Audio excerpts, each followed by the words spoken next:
Asilimia kubwa ya wanawake wanapitia haya pasipo kujua wana changamoto gani. Kutokwa uchafu ukeni, harufu mbaya ukeni, miwasho ukeni. Kukosa hamu ya tendo la ndoa, ukavu ukeni, maumivu wakati wa tendo la ndoa. Kukosa hedhi, hedhi kuvurugika, damu ya mabonge mabonge wakati wa hedhi.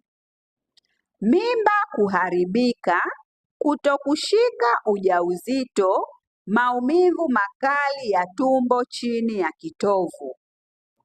Wanawake wengi wanaopitia haya hawakupona moja kwa moja kwa sababu hawakulifahamu hili.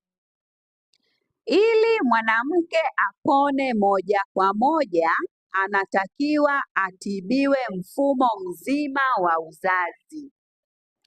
Nitoe wito, chukua namba yangu, hakikisha unanipigia simu moja kwa moja ili niweze kukusaidia kutatua changamoto yako yote ya uzazi.